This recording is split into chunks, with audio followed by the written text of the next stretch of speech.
Thanks, Rita. Tonight on BBC London. Almost £5 million of extra funding is announced by the Mayor for this year's Notting Hill Carnival, as one of the world's biggest street festivals celebrates its 60th anniversary. From a few 100,000 people, maybe you have 2 million coming into the same footprint.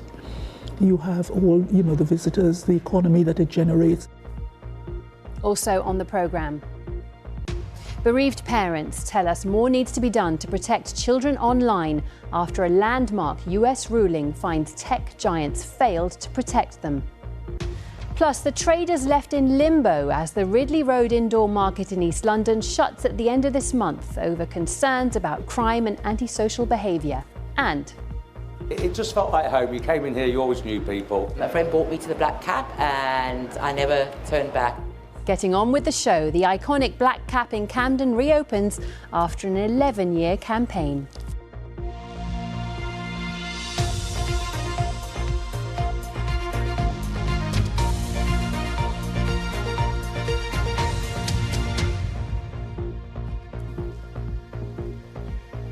Good evening and thank you for joining us. I'm Alice Bandukravi.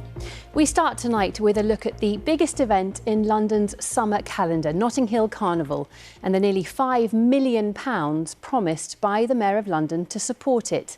This year will be the 60th anniversary of Carnival, which is one of the world's biggest street festivals, and organisers say that extra funding will help them deal with the potential issues of overcrowding.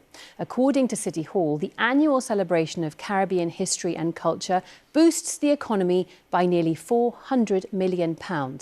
But there are critics. Our political correspondent Susanna Mendonça reports. These are some of my favourite. This one is early, when I was the Queen of the Band in 1984. Carnival's been a key part of Alison's life. Her late husband was a founding member. She's worn and designed many colourful creations over the years for her family's costume band, and her children and grandchildren are carrying on that legacy. She's welcomed the Mayor's decision to increase funding for the event, which she says has grown beyond recognition. It's a huge change. It's, from a few 100,000 people, maybe you have 2 million coming into the same footprint. You have all, the visitors, the economy that it generates is very different to what happened in the beginning. When we started as a costume band with 300-400 people, we had 2 policemen with each band going, and they would run ahead like scouts. As Carnival has grown in popularity, though, so has the cost of keeping it safe. It took a £1 million bailout from the Mayor of London and 2 local councils last year to keep it from being cancelled after the government refused a plea to fund crowd safety measures that had been recommended in an independent review. Now City Hall's announced it's giving Carnival an extra £4.6 million, taking its total to £5.5 million. It's welcome news. We're very grateful for the support. We've been working hard behind the scenes, negotiating and collaborating with our partners. And this is going to help to continue to make Carnival the safe, spectacular event that it is. The organisers say the extra money this year will go on things like paying for more stewards along the route and Wi-Fi boosters to improve communications between staff. But this extra funding from City Hall has raised questions from some political opponents about the Mayor's priorities. When we're closing down police stations, if you like, the Kensington and Church Street police counters, they're going to go, and they're right by the Carnival. So I would suggest that London taxpayers would much rather see money going in to our police service to keep us all safe 52 weeks of the year, not for a carnival that's a few days. That's not a view shared by the organisers, who'll be using the money to help keep a close eye on crowd safety again this year, or by the Mayor, who says the event boosts London's economy by £400 million a year. Sir Sadiq Khan wasn't available for interview today, but the local MP was, and he thinks the Notting Hill Carnival does need other sources of funding. We've been actually discussing in Parliament what the potential uses of the new overnight stay levy, aka the tourist tax, might be. So that might be one option for future years. But for now, I'm focused on 60th anniversary. We've got the funding. It means it can go ahead in a safe and well-organised manner. And I think that's great news for our community. That's what those involved since the early days will be hoping for as Europe's largest street party prepares to mark this milestone in its history. Susanna Mendonça, BBC London. Lots more to come, including Mobo nominated rapper Miss Banks on her debut album South London Lover Girl, rooted in her upbringing here in the capital.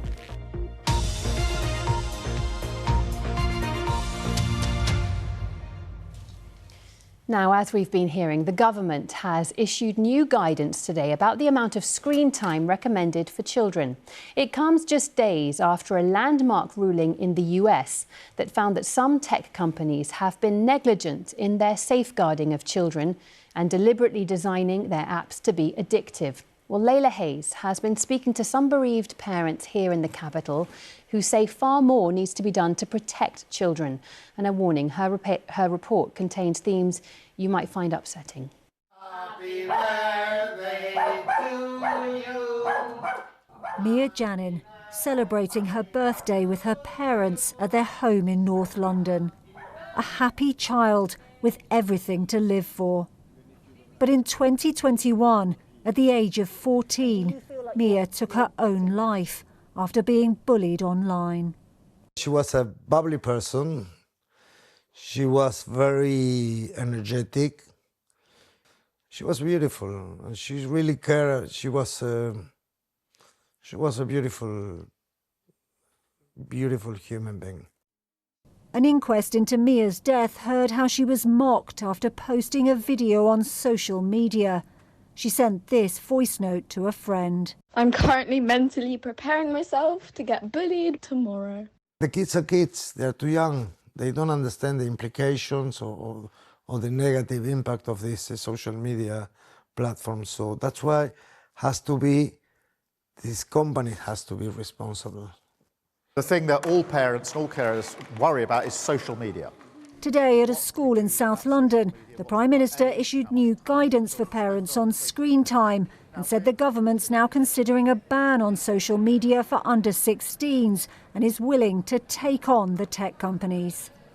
Some of this will require a fight. If we're going to do more to protect children, we're going to have to fight some of the platforms that are putting the material up there, because they're putting this addictive stuff up there for a reason. They want more children to spend more time online, and we've got to fight them. You know, I still miss him every day, and it's hard.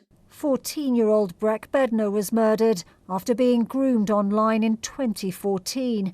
His mother says since his death, things have only got worse. I did try so hard, you know, going to the police, talking to school, talking to Breck himself, taking away his devices. But at the end of the day, predators are much stronger and more evil than my son realized. And I think that's what we're not understanding, is that, you know, everyone online doesn't have children's best interests at heart.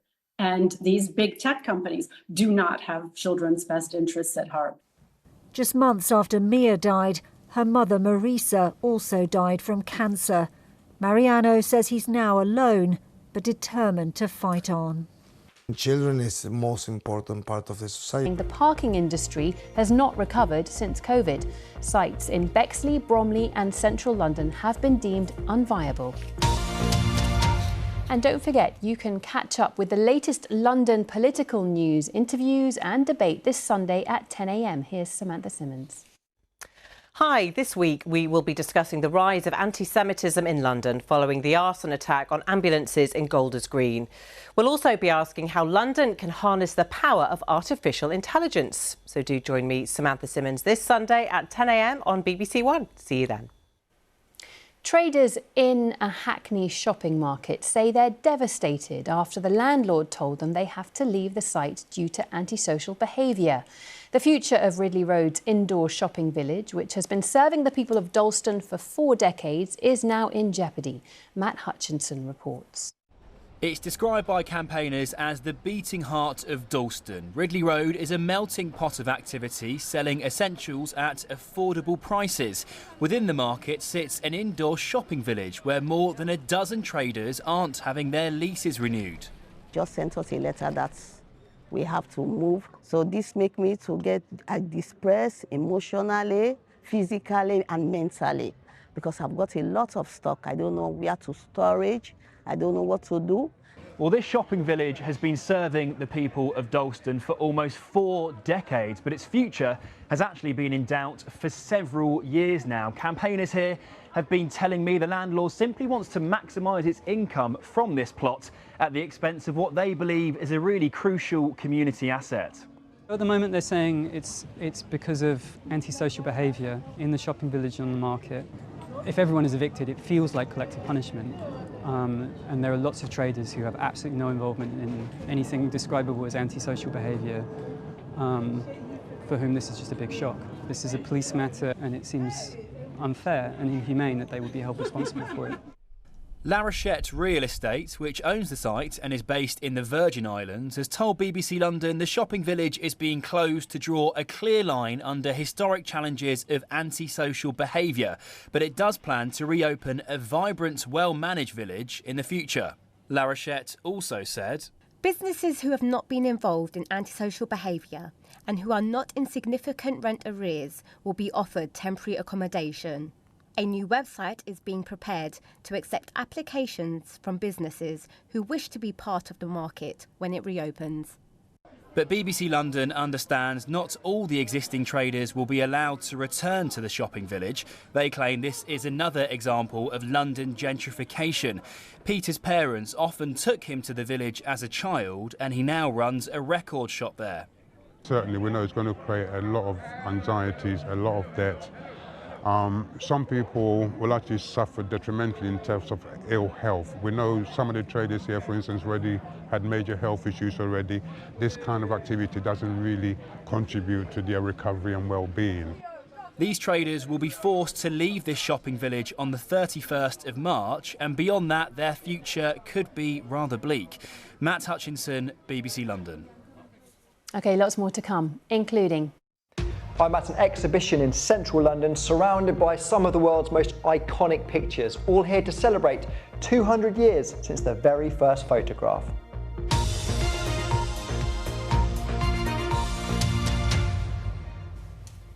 Now, she's a Mobo-nominated rapper, and whilst Miss Banks is no newcomer to the music scene, performing for over a decade and appearing alongside Little Mix and Stormzy, the Camberwell-born artist has only now released her debut album. Rooted in her upbringing in the capital, South London Lover Girl is dedicated to the people who shaped her and a chance to spotlight issues close to her heart, as Kesawa Brown has been finding out.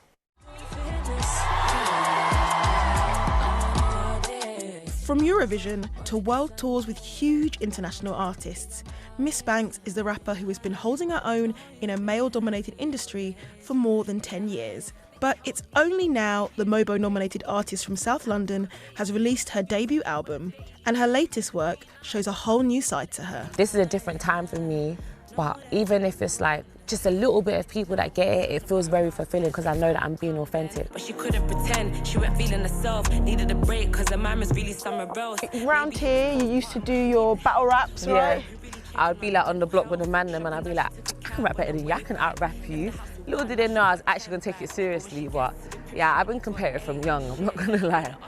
Her debut album, South London Lover Girl, with its title track sharing the same name, aims to shine a spotlight on the female perspective within the rap genre. There was a guy called Mike, he was just her type, bad man, getting money, he do everything right. In rap, people feel like it's only men that go through things, or it's only men that suffer consequences of their actions, but women do too, you know? I don't know why our experiences are discounted, and that's why, again, like I said, I made that song because I want people to see it from our side. Miss Banks wrote her single South London Lover Girl as a way to raise awareness and pay tribute to her friends who have lived through what she calls romance crimes.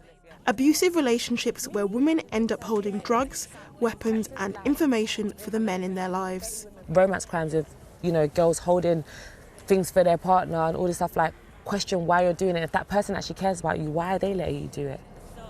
The song isn't about passing judgment, it's more so about just showing what it looks like from our side of the lens. And we can be like, unfortunately, loyal to a fault or too loving to a detriment where it's like, this person's not doing well, but because I want to be there for them, I'm staying around when it could potentially be dangerous for me. For her, the album isn't just a project. It's about making music that feels true to who she is.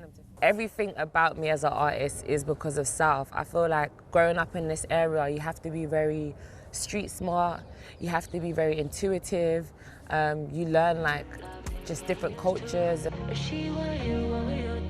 And what message does she want her fans to take away from her new music? Coming from nothing to something, and no matter how the odds are stacked against you, just really persevering and pushing through, because you can do it, whatever that is. You may not want to be a rapper, but you may want to be an influencer, you may want to be a nurse, you may want to be a lawyer.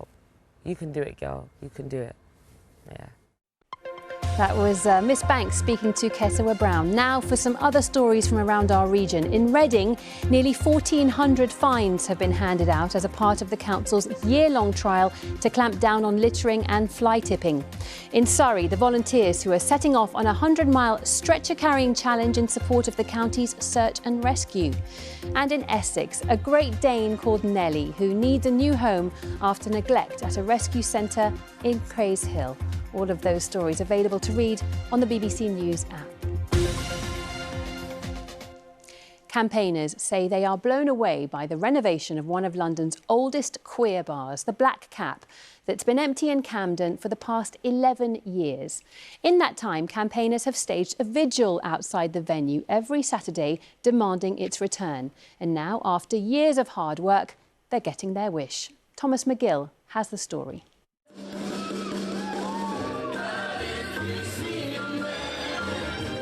Known as the Palladium of Drag, the Black Cap has been welcoming London's gay community for generations. But in 2015 it closed suddenly, leaving many of them devastated. Out of nowhere, on the night it closed, it had 500 people in there. They decided to fight back by holding a vigil every week outside the pub, hoping that one day it would return in all its glory. It just felt like home. You came in here, you always knew people. The cabaret was amazing. A friend brought me to the Black Cap and I never turned back. Made so many wonderful friends. I felt home here, so I wanted to reopen and I wanted to have something stable.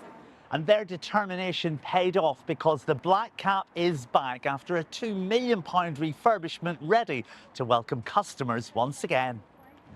Hello. Hello. Welcome at the Black Cap. Raphael is the new manager and says many features from the old days remain, and that renaming the downstairs bar in honour of the late Lily Savage is a fitting tribute to her. We've been given some items from Lily's husband, and this is, for example, her jewellery. Oh, wow.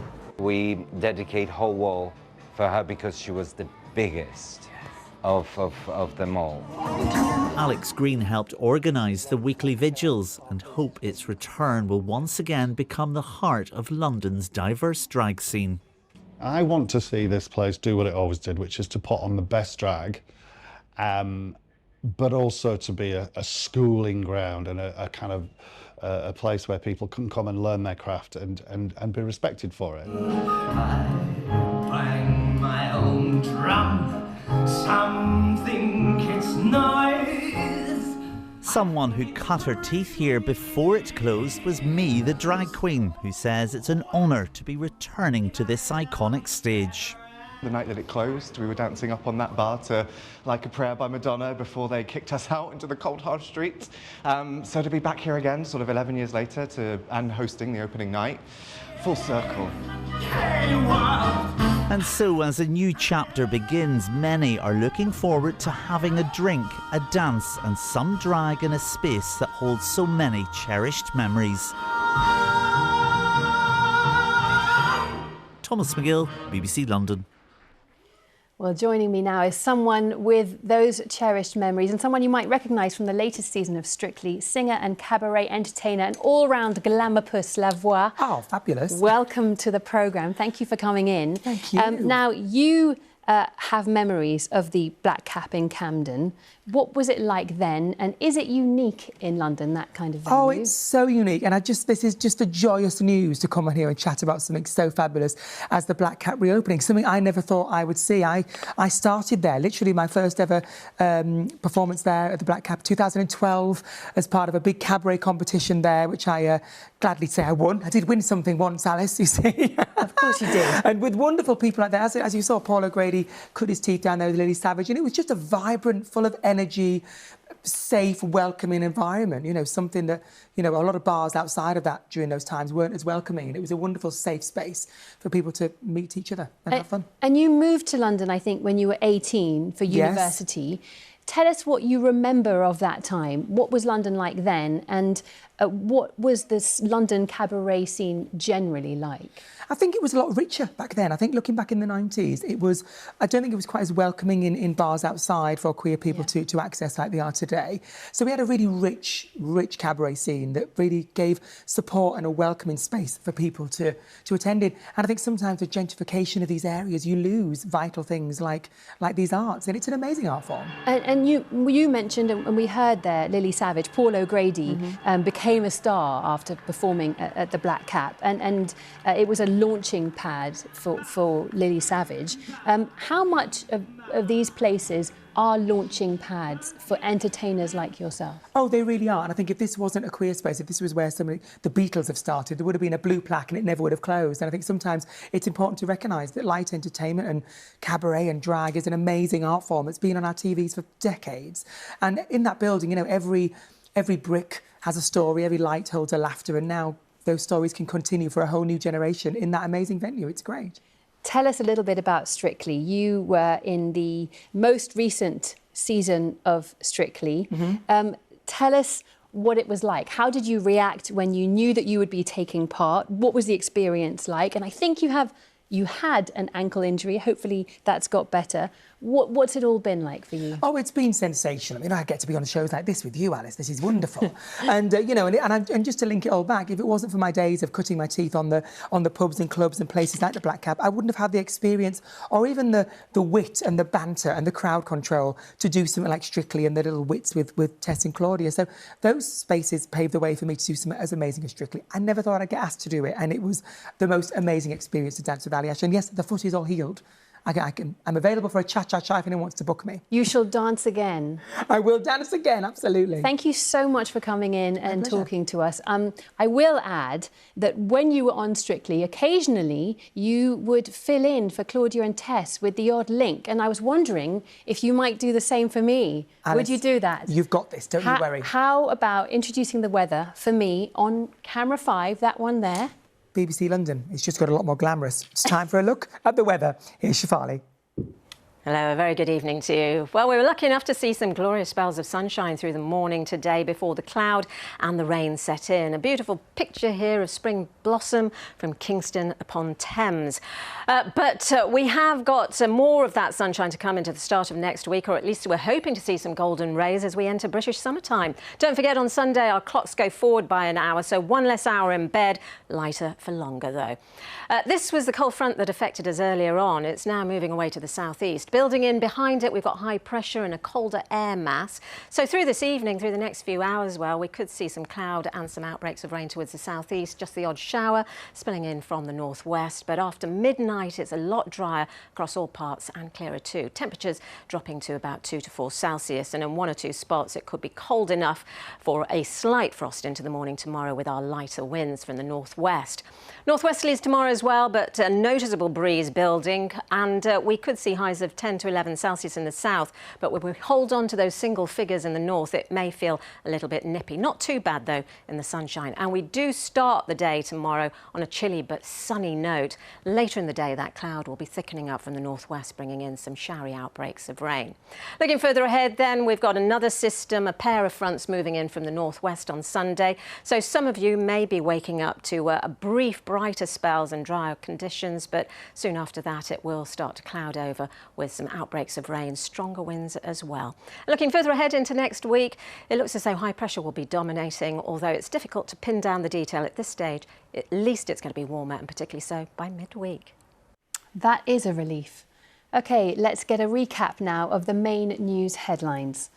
Ministers say they are offering practical support to parents in England by issuing guidance that children under the age of 2 should not look at screens by themselves. The advice says that for children aged between 2 and 5, viewing should be limited to a maximum of 1 hour a day. Sir Keir Starmer said he hoped the guidance would be useful. Motoring group the RAC says the average cost of petrol has risen to more than £1.50 a litre for the first time in almost 2 years. The boss of Asda, Alan Layton, says some petrol pumps were facing what he called temporary shortages because of the conflict in the Middle East. A man has been questioned by police about allegations of human trafficking and facilitating rape in connection with the investigation into the former Harrods owner Mohammed Al Fayed. Scotland Yard said the man, in his 60s, was interviewed under caution this month. More than 150 people have come forward to report allegations of sex abuse against Mr Al Fayed. The Mayor of London has announced an additional £4.66 million in funding to support the Notting Hill Carnival this year as it celebrates its 60th anniversary. It will enable organisers to deal with potential overcrowding at the event following an independent external review. The celebration of Caribbean history and culture is one of the world's biggest street festivals and, according to City Hall, boosts the economy by nearly £400 million. And London's only NHS detox centre for homeless people closed for good today. The unit at Guy's and St Thomas's Hospital has been treating people with substance misuse and addiction since 2021. The Department for Health and Social Care said the service was no longer affordable within existing funding. And there is, of course, plenty more news on our website and on the BBC News app. I'll be here later with our 10:30 programme. But for now, from all of us here, whatever you're doing, do have a lovely evening. Bye-bye.